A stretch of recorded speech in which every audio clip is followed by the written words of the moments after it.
Steve, that has been going on from the get-go. I mean, numerous attempts on Queen Elizabeth I. Oh, it's... Besides Luther, numerous attempts on Queen Elizabeth. We established, Steve, it's a fact of history, the Jesuits were started in 1540. From that point, you have during that time period, because she refused, this was her only crime. Queen Elizabeth came into power in 1558, ruled for the next 45 years in England till 1603. She refused the supremacy of the Pope in her kingdom. She refused to allow the Pope to control her throne. There were at least a dozen plots on her life.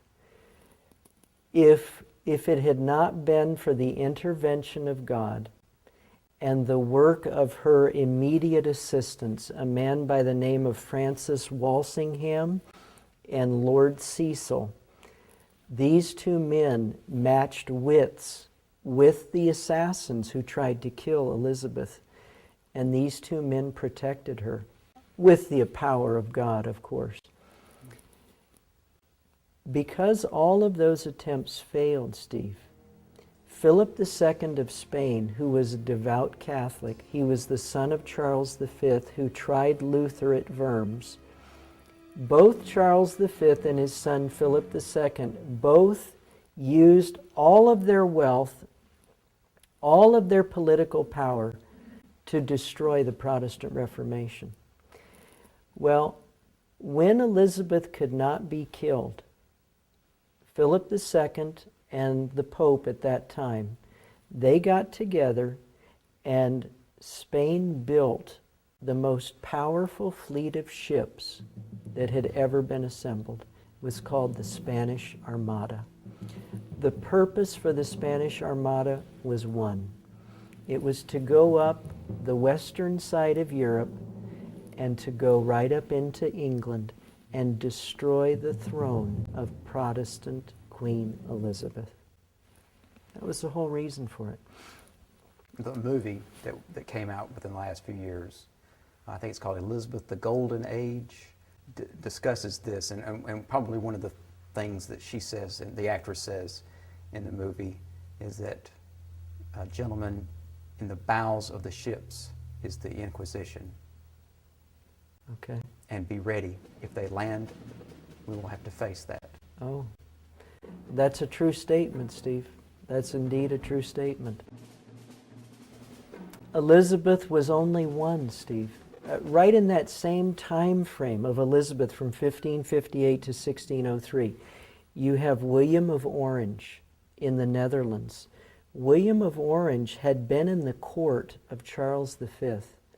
He detested what Charles V was doing in his power as the Holy Roman Emperor and his determination just to destroy and to squash all of his subjects. William of Orange, he became the leader of the Netherlands and sought to bring religious freedom to the people of the Netherlands. He was killed in 1584. In 1598, Henry IV of France passed the Edict of Nantes, which gave religious freedom to all the French Huguenots. Well, for the next 12 years, there were several assassination attempts made on his life. Finally, in 1610, Henry IV was killed by a Jesuit assassin. The man's name was Revellic.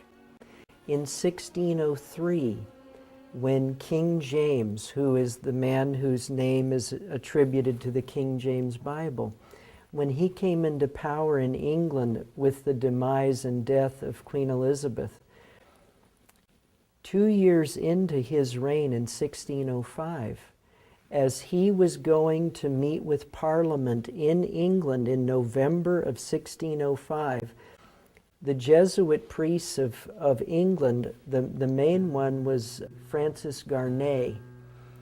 Garnet plotted with a host of people to blow up the English Parliament and James I, all on the same day, November 5th, 1605. They got these huge kegs of gunpowder. And one man by the name of Guy Fawkes was right underneath the Parliament building there. All these kegs of gunpowder. Steve, he was going to ignite them and blow Parliament and King James into eternity.